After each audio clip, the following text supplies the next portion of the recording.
Hello, hello, everyone, and welcome to the Connection Workinar.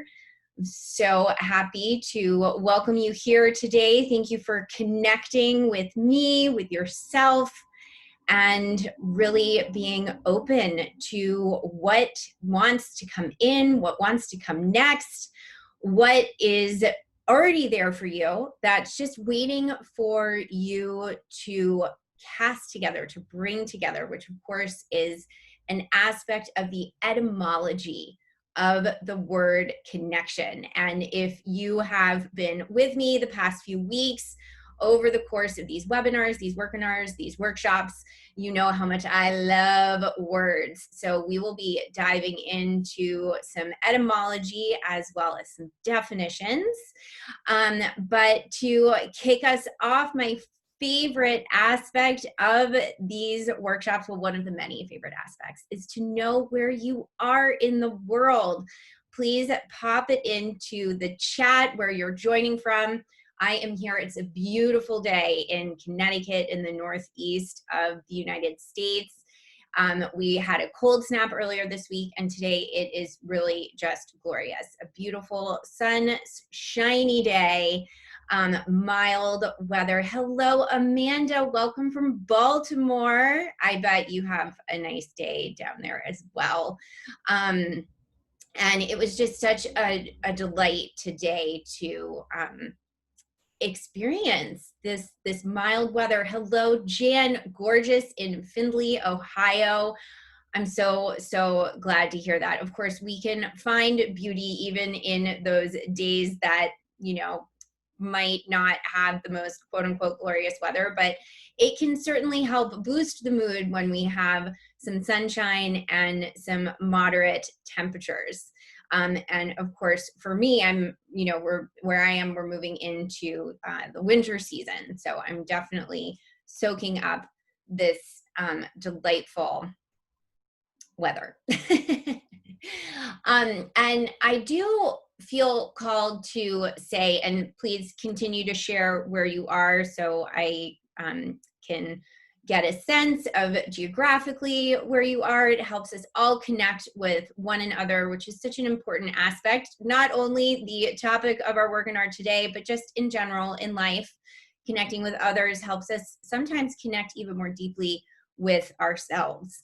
And I want to say that today my energy feels a little bit different than it has in the past few webinars, workinars, workshops. So I just felt like I just needed to say that out loud. And that's not a bad thing. It's just different. Oh, hello, Amanda in Jacksonville. So nice to see you. Amanda, welcome, welcome. I'm glad to have you here today for connection.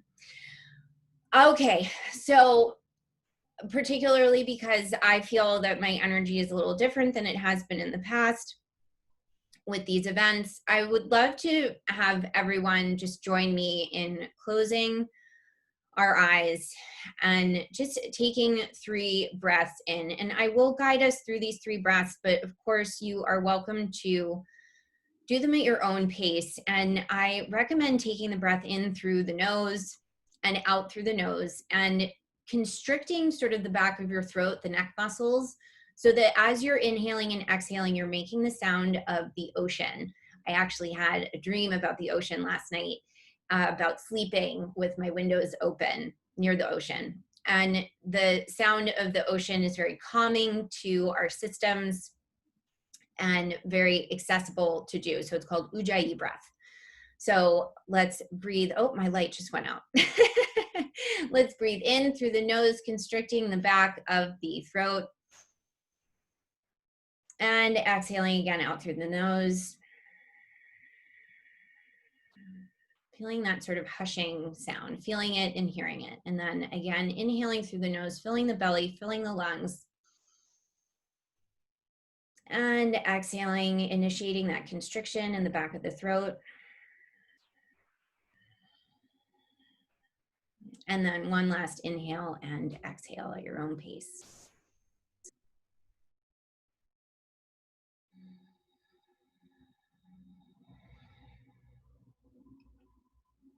And you might feel like you want to sort of shake it out a little bit.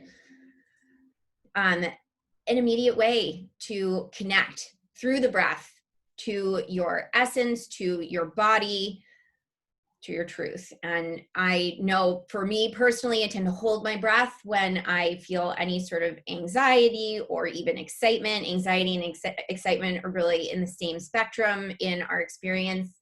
And so just breathing really helps release that and again, connect us. So thank you for taking that time with me to breathe in.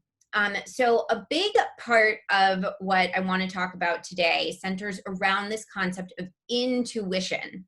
And before we get into the 3 action steps of connection, of living life audaciously, I wanted to get a sense from you as to what your experience is with the antonym of connection. The antonym meaning the opposite. So tell me, how does it show up for you when you feel disconnected? And disconnection, of course, can show up in so many different ways, in so many different areas in our lives. So I want to know what your personal experience of that looks like. Amanda, isolation. Yes. So that to me speaks to a disconnection from others. And whatever other words might come up in response to this word disconnection, but particularly your experience of it. What does that mean to you? And what do you feel when you feel disconnected? And as you're sort of mulling this over and sharing, if you feel called to, I want to share about my own disconnection that I have experienced in the last day and a half, which started yesterday morning. I had an extraordinarily busy day. I have been, riding this incredible wave of energy post the Golden Threads Global Summit and my own launch of the Courageous program, which does close for enrollment tonight at 11:59 p.m. Eastern Time. And also this incredible influx of clients and interest in my work. Oh my goodness, it's so, so beautiful, but it has created the good kind of stress in my life. And there have been some moments where I've sort of cut the corners on my own personal practice of connection, of giving myself space and really doing the explorations that are really a very pronounced aspect of my practice of living, living joyfully, living blissfully. So yesterday morning, I woke up and I had to really dive right into the day.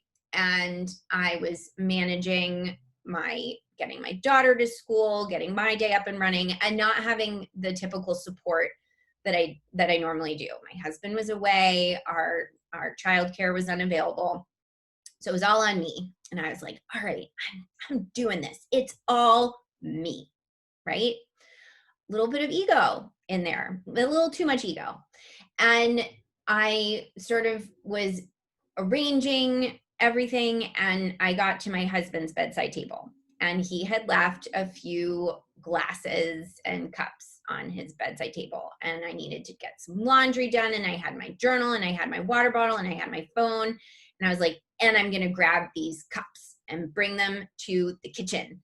And I heard my intuition speak to me. Empty out the cups.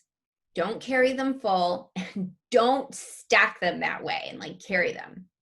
And I was like, I don't have time to empty them out.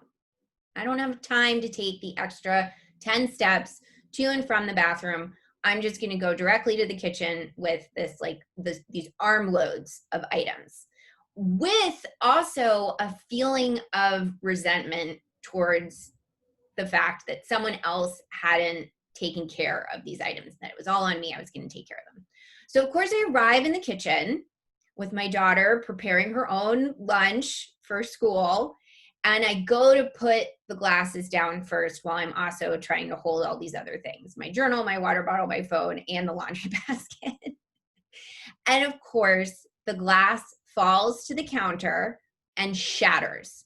And I try to grab it before it falls, but of course I'm too late. My timing is completely off because I'm coming from this very disconnected place, a very egocentric place of trying to do everything myself and not listening. And I cut my finger. Nice big gash right on my pointer finger. And so, of course, I had to just sort of laugh as I'm like managing my finger bleeding all over the place, and my daughter moving into her own like empathetic like healer mode. Mommy, I need to get you a Band-Aid. She runs upstairs, and I'm like putting pressure on it and the paper towel, and I'm just sort of laughing because I'm like, of course I broke the glass. Of course I cut my finger because I was disconnected and I refused to listen to my intuition. I thought, nope, I don't have time to listen to you. Your advice, your insight is too inconvenient for me right now. I'm going to do this on my own, and I'm going to show you. I'm going to prove to you I don't have to listen to you. And it led to a really beautiful conversation with my daughter in the car. And I'd love to touch on what Amanda says about disconnection is discernment as to whether or not it's true, because I have no one to talk to about it. You can talk to your intuition. It's there for you, ready to help you.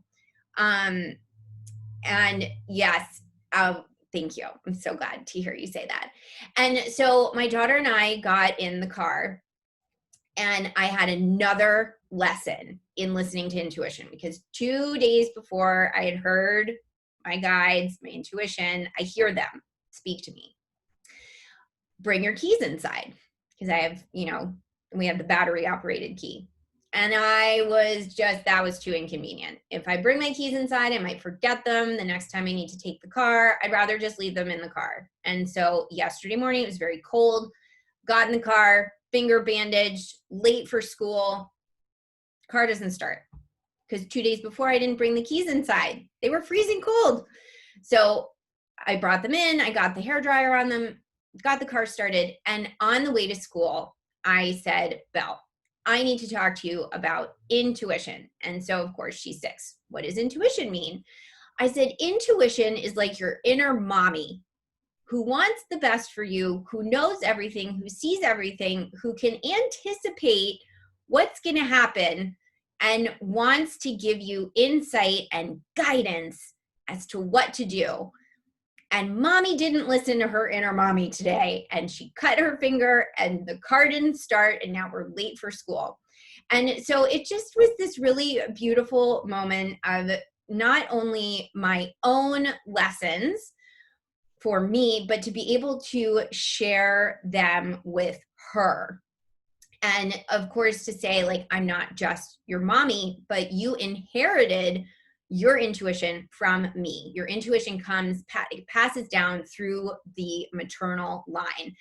Suzanne, so nice to see you. Welcome from Sarasota, Florida. We also have Amanda in Jacksonville, Florida. I know those are in, Florida is such a long state, but it's nice to know that someone is a bit of a neighbor geographically.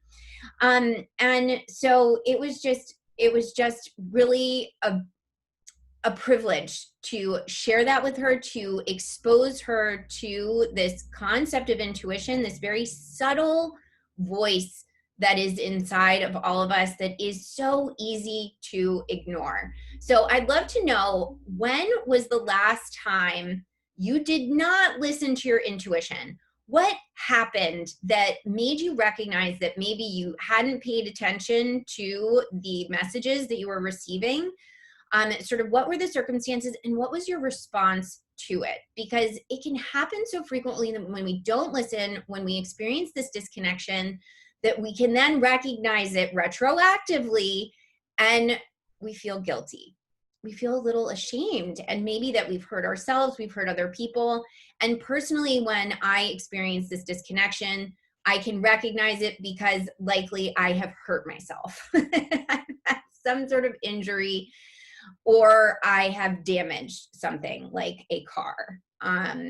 That has happened as well. Amanda says, I experience burnout when I don't listen to my intuition, can't handle anything.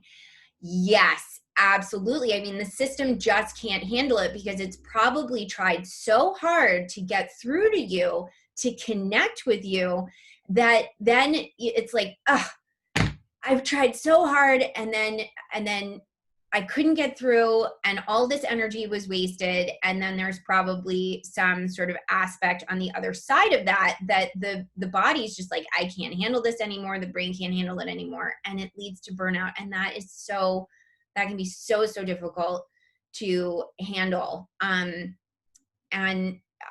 sometimes burnout though can be a good thing. It's just what we do with it, how we interpret it, and how we process it. A little sip of chamomile tea for me. So please, yeah, anyone else, what happens when you disconnect from the intuition, this innate knowing? Suzanne says, when I think running my home is all up to me, that's what I said to my intuition yesterday morning. It's all up to me. I get overwhelmed too. It's simply not true. My spouse jumps in anytime I ask him. I put it on myself. We put it on. I get grumpy. I was grumpy. I had no joy yesterday when I was like managing all that stuff. And the people around us can jump in, but we can also let our guidance jump in. We can allow our intuition to guide us through that experience. And, when we're disconnected, we can't access the joy. We can't access the bliss. We kind of move around in this like, there's no real flow. There's like just blockages that occur. And I just want to share that happens for me too.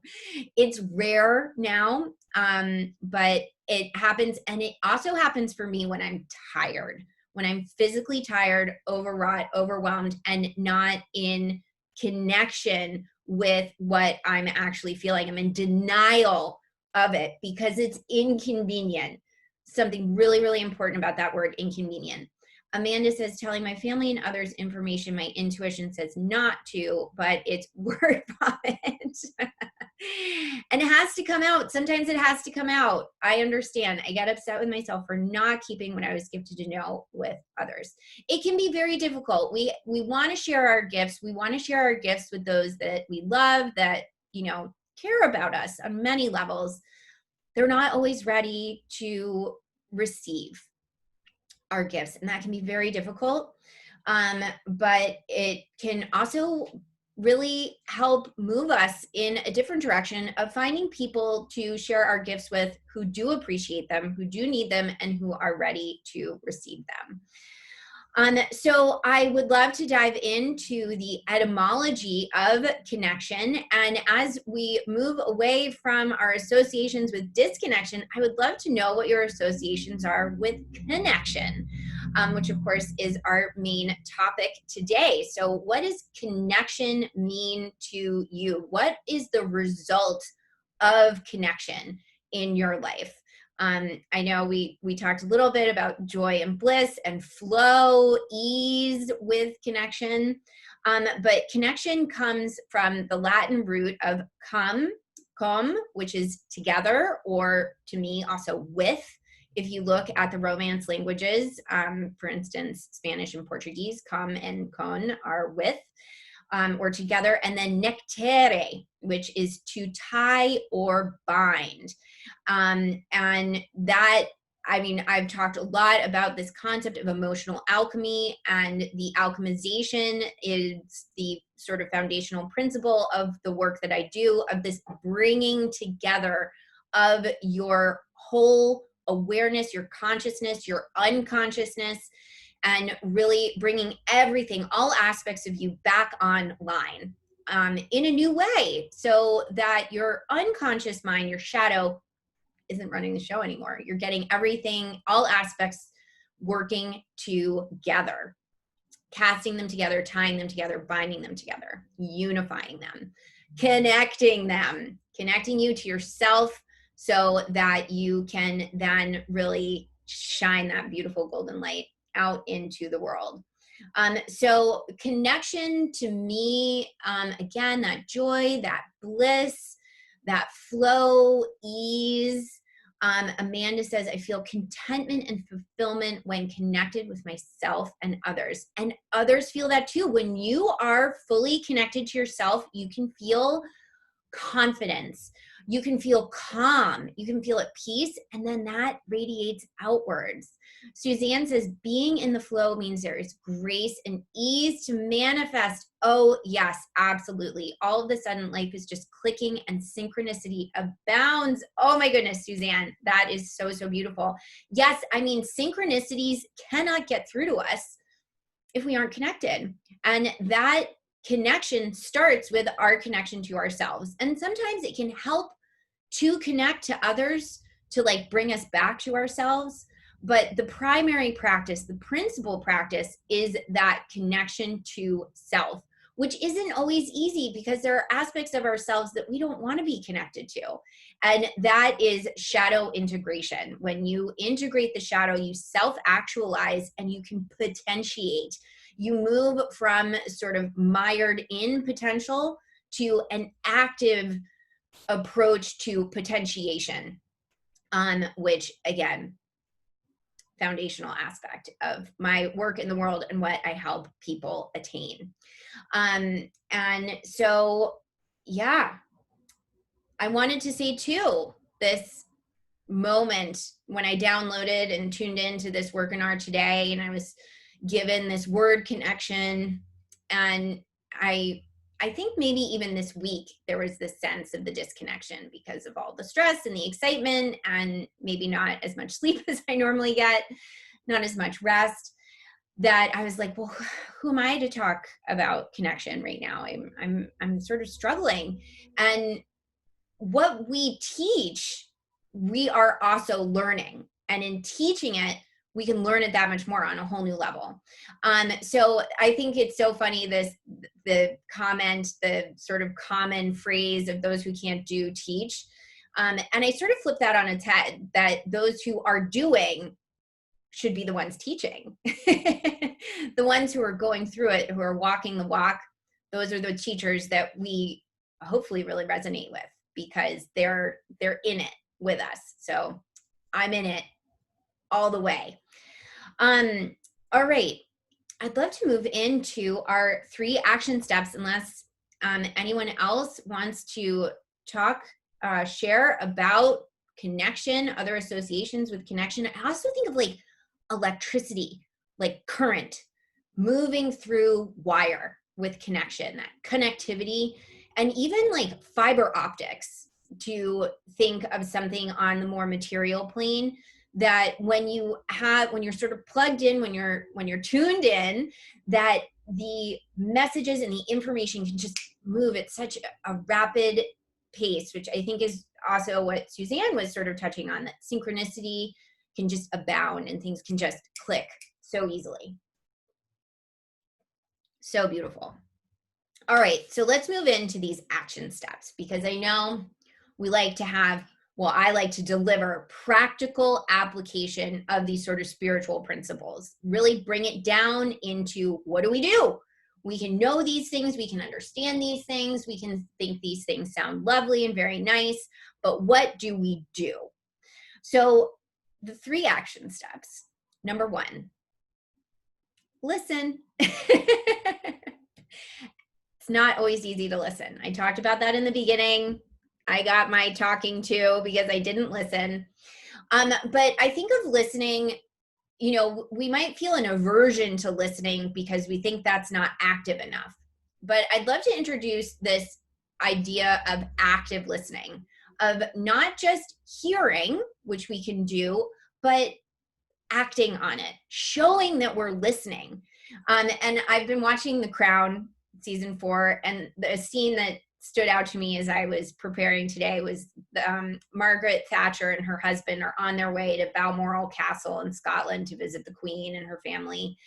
And the husband's talking about the tests that they're going to go through as visitors, and Margaret Thatcher is really ensconced in thoughts about how her cabinet has really presented themselves as very condescending of her approach. And she's really just sort of mired in these thoughts. And she's both thinking very in depth about how she's going to manage the situation, and also listening to her husband, but her husband thinks that she's not listening. And then, of course, like a little bit further into the episode, she repeats exactly what he said to her on the plane. And he's like, "Oh, you were listening." And she's like, "Of course I was listening to you. I don't have to be looking at you to know that, for you to know that I'm listening to you." And so we can be doing other things. We don't have to stop and meditate to listen, although that is a very helpful way to do so. Um, but it's also like listening and receiving the information and acknowledging that you've received the information, and again, acting on it, bringing it into your conscious awareness, your conscious life. And this happens a lot with dreams.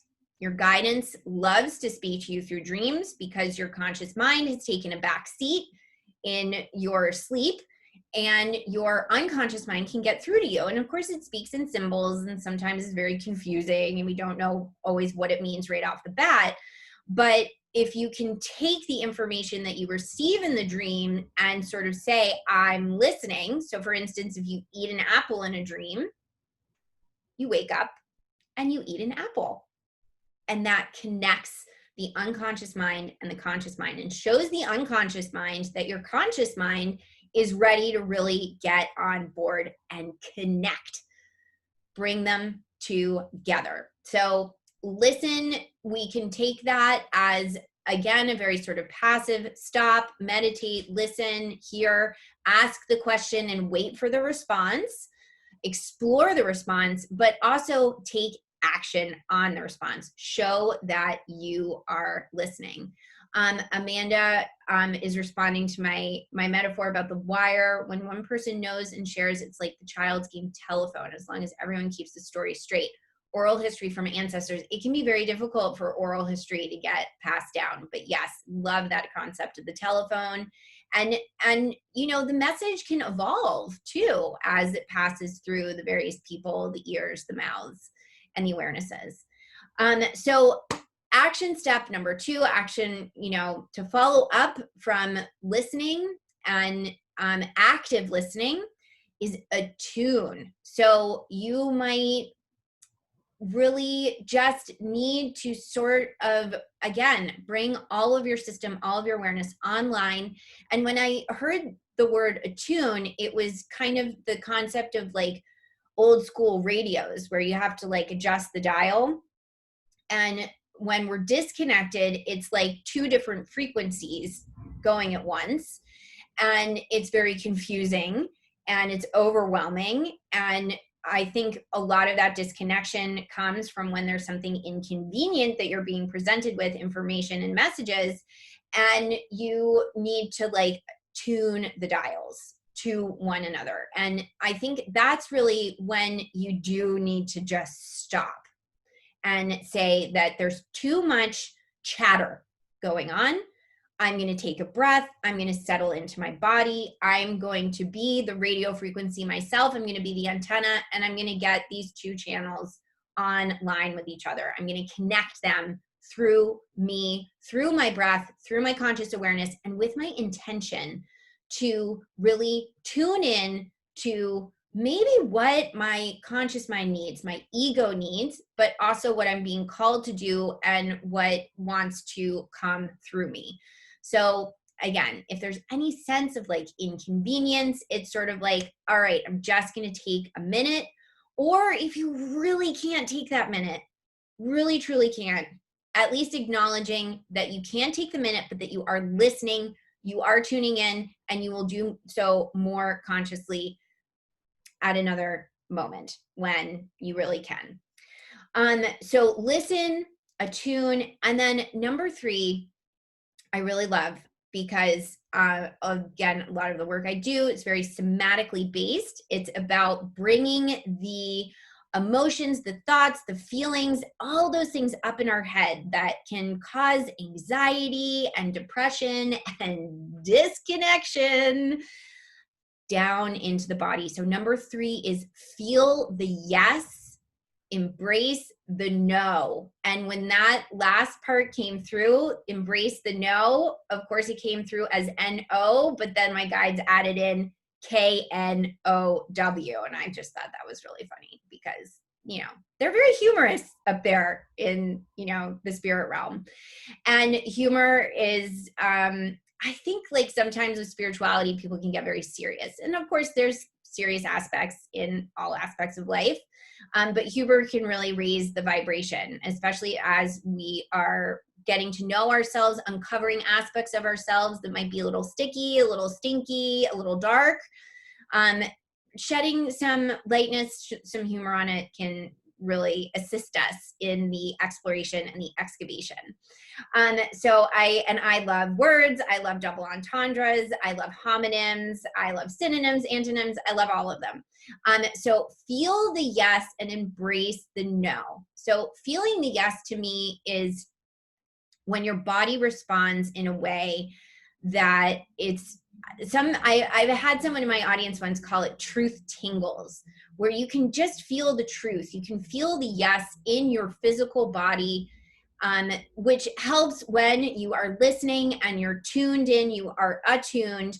Your body can show you what a yes is and what a no is. So this relates a little bit to the studies of kinesiology and muscle testing. Even sway testing. Sometimes you can feel like if you just stand still and you ask yourself, I'm going to say like when you're presented with a craving and you look at the tub of coffee Oreo ice cream and you're like, a part of me really wants this.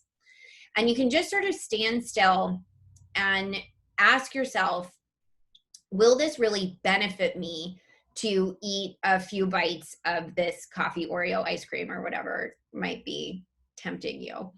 And you can just try to stand as straight as possible, but relax your body and see if it pulls you towards the tub of ice cream or maybe even pulls you away. And your body wants to tell you the truth. So it's like listening in a new way, active listening to what your system is saying and how it's responding to what you think might be its needs and desires. But you are showing that you are listening in a new way. So feeling that yes, acting on the yes, and embracing the no. So no, you know, sometimes we have trouble saying no. We want to say yes all the time. No creates a very loving, maybe sometimes seemingly violent boundary. But that is a way to protect ourselves, to really connect into ourselves and really embracing that, you know, like that's the intuition sometimes gives us the yes. It also gives us the no, and the no can be really hard to take because we want the yes, even if we don't feel it. So embracing the no comes from your knowing, and that is your intuition. So again, to review those 3 action steps. Number 1, listen, and do so on a very active level. Number 3, attune. And then sorry, that was number 2. 2 was attune. And then number 3 was feel the yes. Feel the yes and embrace the no. The N-O and the K-N-O-W. So Amanda, yes, we'll get to that in a second. Which one of those, normally I ask which one like resonates, which one of those 3, listen, attune, or number 3, feel the yes, embrace the no, creates the most resistance in you? Which one are you like, oh no, I'm not interested in that one, or more than one? 1, 2, or 3, which one is making your body maybe even be like, ooh, no, thank you. No, thank you. So which one for you? Tell me in the comments, and I'm going to read number 3. Oh, interesting. Jan, not super interested in feeling the yes. It's subtle. It's very subtle energy. And the intuition speaks to us in very subtle ways, very sometimes gentle, sometimes not so gentle. And Amanda says 3, when it comes to trusting others, yes. Well, we definitely want to come from a place of trusting ourselves so deeply that we don't get swayed by others. Really attuning to our own truth. Amanda says 2, the act of tuning. Interesting. Is that because it's too subtle to you, or you didn't understand? Let me know what's behind that. Amanda Lynn says, we have 2 Amandas. So I'm easily manipulated. Well, yes, it can be very easy to be manipulated, especially if we aren't fully secure, confident, and connected to ourselves and what we need, and meeting those needs. I think that's a big part of the listening. And even the attunement and feeling the yes and embracing the no is meeting the needs that our body is presenting, our mind is requesting. And again, it like gets back to this inconvenience. And that happens, sometimes I'll like wake up and my body's like, I need a bath. And I'm like, seriously, I should be taking a shower. Thank you so much, Suzanne. So wonderful to see you. Enjoy your weekend as well.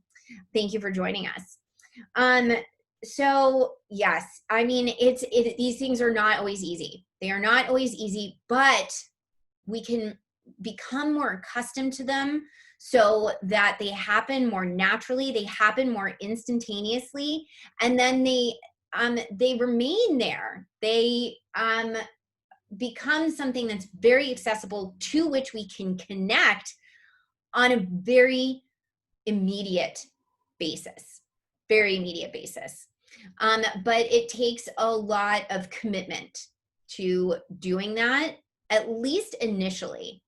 And as we explore that and cultivate our tools, our toolbox to create that connection, we are then able to tune our bodies, our minds, our awareness, our consciousness to kind of do that without actually thinking. But it does take conscious effort, especially at first, to really like take action on these action steps of listening, tuning, attuning, and feeling the yes and embracing the no. So thank you so much to everyone for sharing what maybe like brought up some resistance for you. And sometimes when we have resistance, it actually shows us what we most need to explore. Our systems, our egos present us with a quote unquote aversion, and there's actually magic in that aversion of really addressing it and dancing with it. So I hope that you can take that with you and maybe explore what those action steps have for you. What's behind your sort of resistance to them. And then I wanted to get back to Amanda Lynn. I've listened to you, the frequency connect. I'm able to tell when my body needs to eat certain fruits. It was grapes, now cantaloupe. Well, different fruits, I mean, there are different vitamins, there are different minerals. I would definitely listen to your body. I think the important thing is to not overdo it. You want to do everything in moderation. A very important aspect of maintaining that delicate balance of remaining connected and not kind of taking it over the edge into, overdoing it, which we can do sometimes. It occurs. It's okay if it happens. But again, really being aware of that.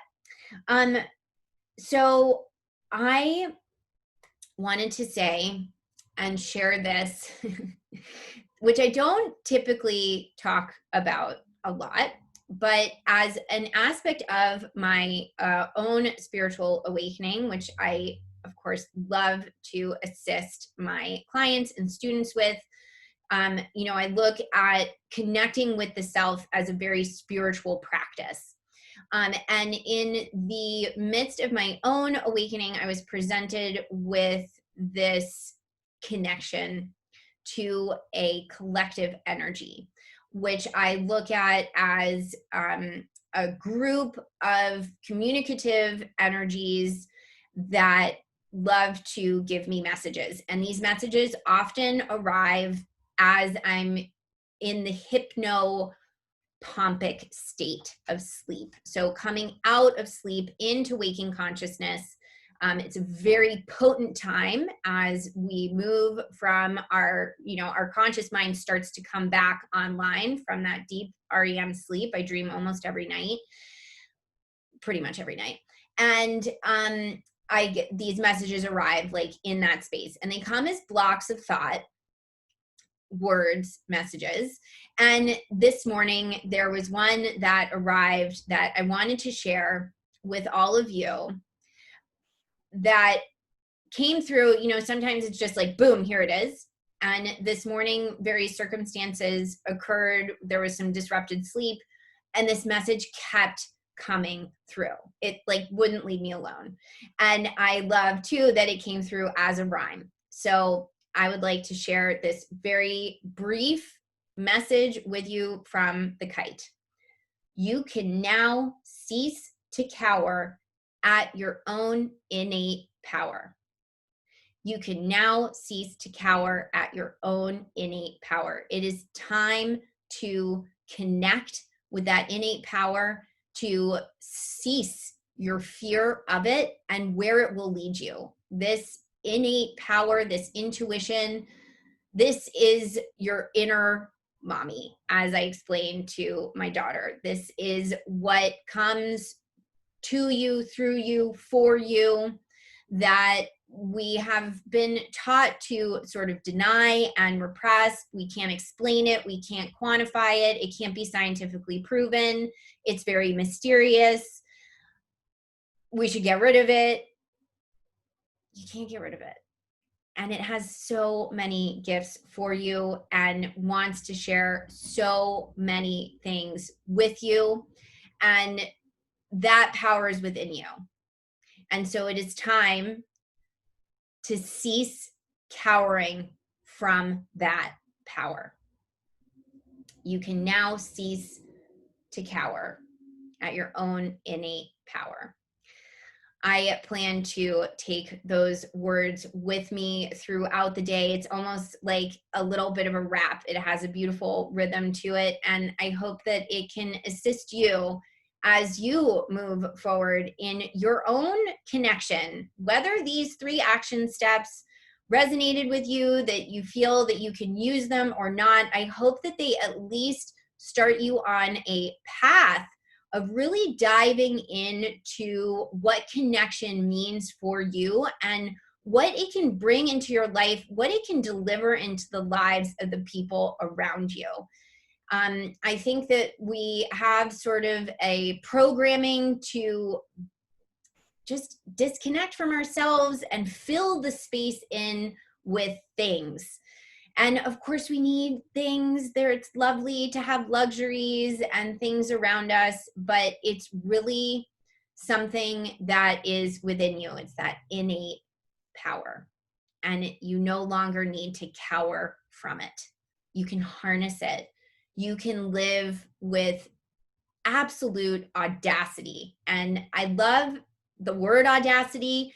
It to me has this very auditory aspect to it that, and of course it means bold, but when you live audaciously, when you live from your heart courageously, everyone can hear you. They can hear what you say. They can hear what you speak without speaking. They can sense it. They can feel it. And you can be in this beautiful place of joy, bliss, flow, ease. The synchronicities can be all around you. You can connect to yourself on this beautiful level that is not selfish. Actually, it's quite selfless to be so in tune with yourself that then you can come from this place of overflow of abundance and love and joy and bliss.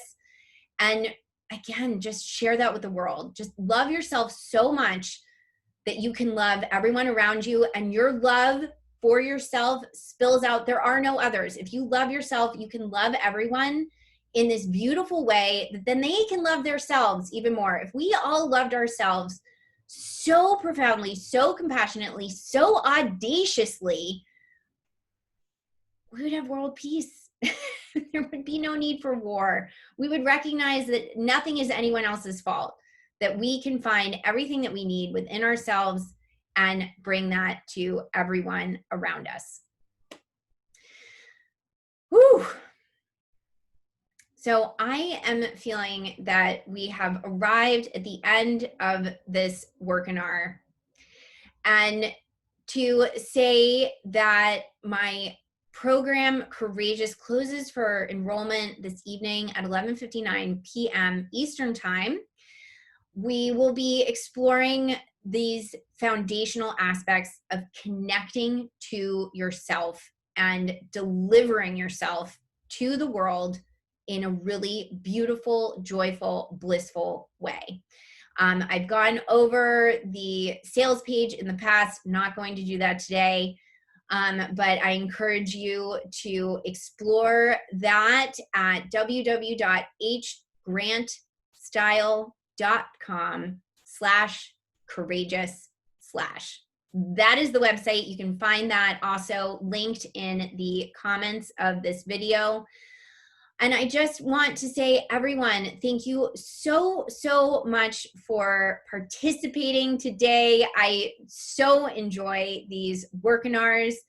It has been my absolute honor, delight, and pleasure to deliver these insights to you, and particularly this message that I just want to repeat again. You can now cease to cower from your own innate power. We've been taught to fear ourselves. It's time to love ourselves courageously, audaciously, so that we can live life to the fullest, so we can live, love, and laugh out loud and fiercely. Thank you so, so much, everyone. Enjoy your Friday. Have a wonderful weekend. And we have Thanksgiving coming up here in America. And so I just want to express my profound gratitude that you are part of my audience. And I love you. I do. I love you. Thank you so much. Thank you. Thank you. Bye, everyone.